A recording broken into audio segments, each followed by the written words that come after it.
Hi, it's Mark Bossert from Top Local Lead Generation. We're here with bon vivant, adventure traveler, just a general broadcaster, a man for all seasons, Mr. John Saboe. He's the publisher of Far East Adventure Travel magazine, and we're going to be talking about Nepal today, one of the places that I've always dreamed about going. So, John, let's talk about the capital city, Kathmandu. What's to do in Kathmandu? Well, thank you for that wonderful introduction, Mark. And it's great to be here. And yes, Nepal is great. And there's so many things to see there. And usually, where you start the trip is in Kathmandu, which is the capital of Nepal. And I recently did a podcast about Kathmandu and about Nepal and why I keep going back there. And one of the things I talked about was there's such an interesting blend of culture in Nepal. There are so many different ethnic groups. The one of the largest ones are the basically the indigenous people of the Kathmandu Valley are the Nuars, and the Nuars worship basically two religions, Buddhism and Hinduism, but they kind of do it in their own way. And then, of course, you have a large Hindu population.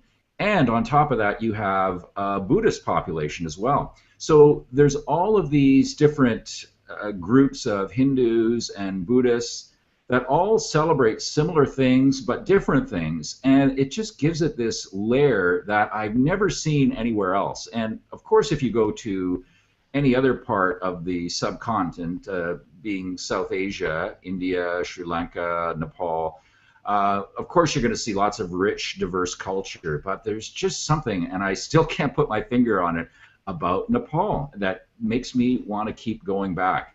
And there are so many different things you can see just within Kathmandu, and to do it in one trip is hard.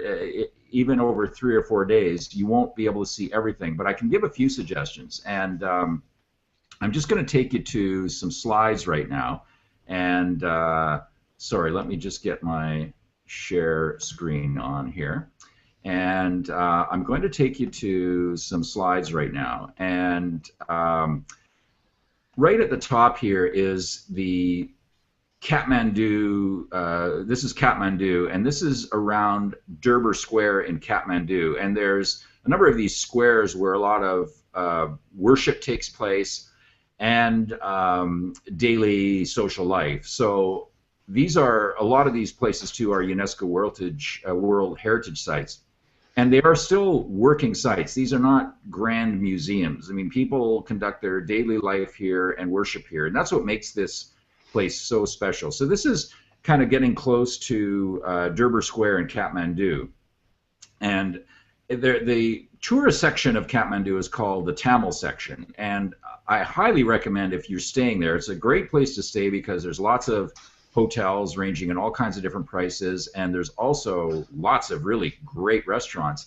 But don't hang out there all the time because it's really the tourist part, and all you're going to ever see if you just hang out in that section are just lots of shops and people trying to sell you Tiger Balm and flutes. And you really want to walk away from there and get away from there and get closer to around Durbar Square if you're staying around in this part of Kathmandu, because this is the real heart of Kathmandu and where you're going to see everyday life and the real cultural diversity. And of course, there's lots of shops there because this is where people conduct most of their trade and business. And then, of course, lots of worship as well, as you see in these garlands that are used to take for offerings to the temple. So this is just, again, I'm not going to be able to cover a lot of detail here, but just a quick overview just to show you the diversity of Kathmandu. And there are little subsections of Kathmandu, or what you might call suburbs or little towns next to sort of the central Kathmandu. It's a very large area, a population of around 3 million, maybe a little bit more than 3 million in the Kathmandu area. This is Boudhanath, and Boudhanath is the Tibetan village area of Kathmandu. And this particular stupa here, this Buddhist stupa here, is one of the largest in Asia. And this is a very different feel than Kathmandu. It's a little more laid back, and it is an alternative place to stay. I've never stayed in this section, but I would like to. It's definitely more calm, and there's lots of great places to eat and lots of really cool shops where you can buy lots of Buddhist style things.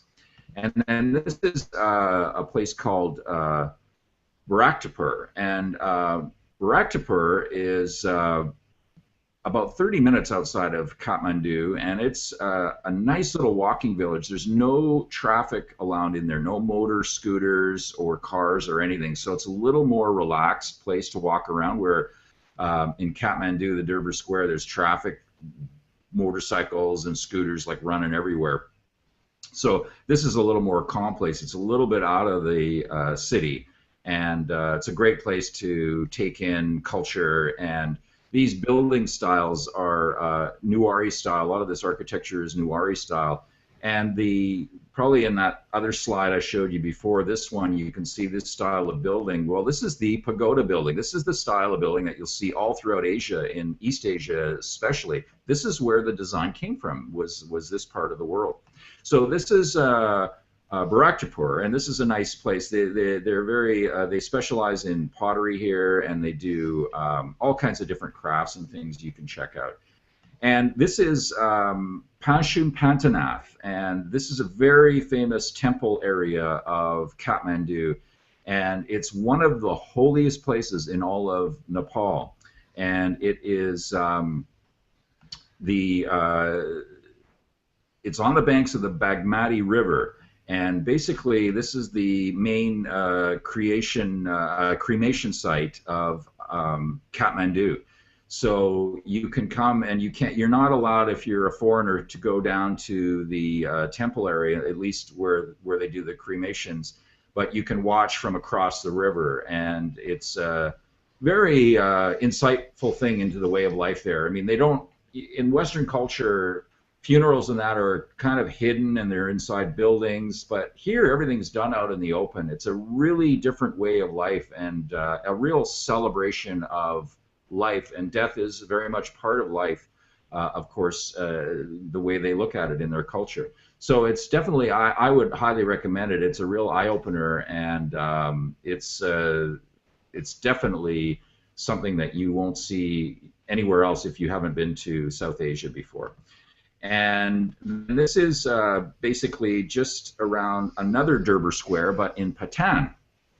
And the Patan Durbar Square is absolutely beautiful. It's one of my favorite spots in the Kathmandu Valley, and it's maybe about a 10 or 15 minute cab ride from the Tamil section of Kathmandu, so it's not very far away. And it's a UNESCO World Heritage Site as well. This is a stupa just outside, and then these are some of the men that you'll see hanging around the square a lot. And like I said, it's a very social area. And one of the final things that you absolutely have to see when you are in Kathmandu is Swayambhunath. And Swayambhunath is also known as the Monkey Temple. And there's a couple of different ways you can get up to it. You can climb these stairs, which are very steep, but you can take your time doing it. And then on the way on the other side, there's a place where you can just have a cab drive right up, almost close to it, and there's not as much of a climb up or down. So you could actually, if you wanted to, you could climb up and then take a taxi out. And this is a really cool area, especially to go for sunrise. I've done that before, and it's a place where Buddhist and Hindu people worship. So there's a stupa there. There's like a Hindu shrine there, and again, there's this synergy that happens here that, like I said, I don't see or haven't seen in any other part of South Asia. So that's in a nutshell, Mark. That is Kathmandu, and I just wanted to talk briefly about a couple of other things you can do while you're in Kathmandu, and they're quick trips. Actually, if you don't have a lot of time, you can book this with a local travel agent, or you can do it ahead of time if you want. And that's to take a flight down to Chitwan National Park. And Chitwan National Park is in the southern part of Nepal. It's very close to the Indian border. And I just wanted to show you a couple of slides from Chitwan. And it's a beautiful reserve. The packages that you can book out of Kathmandu are typically like 2 nights, and they include a elephant ride in the park and a cultural tour of the village area. When I went last, I opted to hire a guide and go for a walk in the park. And in this park, there are tigers. There's a very good concentration of tigers in this park, and rhinos and sloth bears and leopards. And I did a day hike through the park. It's one of the only game reserves I know of that, as long as you have a qualified guide with you, you can actually do a walking safari through this park, which was incredibly exciting. It is definitely gets the adrenaline going, especially if you're walking through the tall grass and your guide stops because he's trying to listen to see if there's rhinos in the area. So it's definitely a real kind of, if you want to get the real full-on adventure thing, then that's what I would do. I would basically just get down to this park, get yourself a travel agent that can book you a flight down and a hotel, and hire a guide when you get down there and see what it has. Now, this is a little boat that you have to take from the village to cross over the river to get into the main park area. And when we were there, unfortunately we didn't see any tiger, but we did see tiger tracks. So they are definitely in the area. And unfortunately we couldn't see any rhino during the day, but just before sunset in this area, or just as the sun was setting, a couple of rhino came out and we were able to see them as the sun was setting, which was Tom, we're not nice. seeing the pictures, so you got to turn Oh, the you're not screen seeing share it? back on. Oh, I'm sorry. Oh, okay. That's okay. Let me get that. Sorry, I thought I had the screen share on. So let me just do the quick pictures over again. So this is this was at sunset, and this is the area that that where we were. It's a beautiful place to watch the sunset, and on the riverbanks, what happens at night is some of the animals will come out again, and so we were able to see some rhino just as the sun was setting. And this was a tiger track that we had seen earlier in the day. So the tigers very much are in this area, and unfortunately they're very, very difficult to spot even at the best of times. But they are there, and this is proof of it.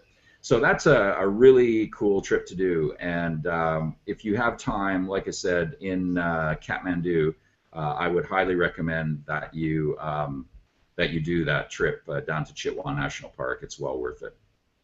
Awesome. All right. Anything else tonight? No, that's all I think I've got for today, Mark. Just wanted to do a quick synopsis and show you the diversity of Kathmandu, and you know, when you go to Nepal to do your trek, I highly recommend you build 2 or 3 days after you do your trek to come back to Kathmandu, relax, and before you leave, see some real interesting, diverse culture and enjoy the riches of this wonderful country. So why don't you tell us a little bit more about where we can get a hold of the magazine and where your website is? Yeah, well, we talk about all these places every time an issue comes out of Far East Adventure Travel Magazine, and it's going to be coming out every 2 months now. And the next issue will be out in August. So the one to get right now is the one that features camel trekking in the Thar Desert of India. And I was in Rajasthan for several weeks, and one of the things that was on the top of my list to do was a camel trek in the Thar Desert, and it was absolutely one of the best experiences I've ever had in this part of the world, for sure. So in this month's issue, in this last issue, is a big feature on camel trekking. So if you ever thought about going to Rajasthan or wanting to do a camel safari, definitely this will give you some insights into what to expect and how to go about doing it.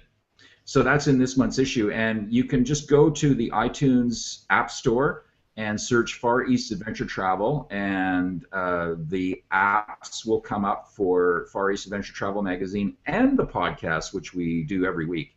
So you can download the app and subscribe to Far East Adventure Travel Magazine that way, or you can go to the website, fareastadventuretravel.com, and basically just click the iTunes App Store icon right on the front page of the website, and that will take you right to the download, and you just download and you can watch a preview, and then you can download your subscription right from there.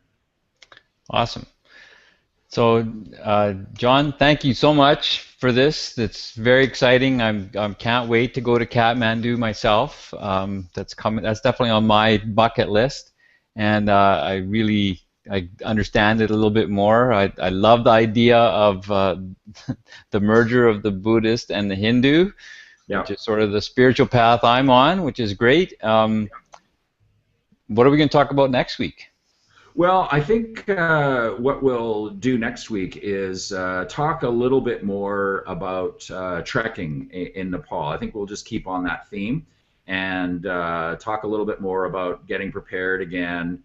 And because I know that people right now are probably starting to think of or get their trips booked for the fall, because that is the busiest time for trekking in Nepal, and October is the busiest month. So if you want to do something like that this year, now is the time to get it booked, or at least start getting it organized, because right now you have the whole summer, basically wherever you are in the world, to start getting ready and train and do some outdoor activity and get yourself in shape to do one of these amazing treks. So, and if you want to do a very popular region trek like Annapurna or Everest Base Camp, you're probably going to want to book it pretty soon. So I think we'll talk a little bit more next week about trekking in Nepal specifically, and give you some more suggestions on what to do.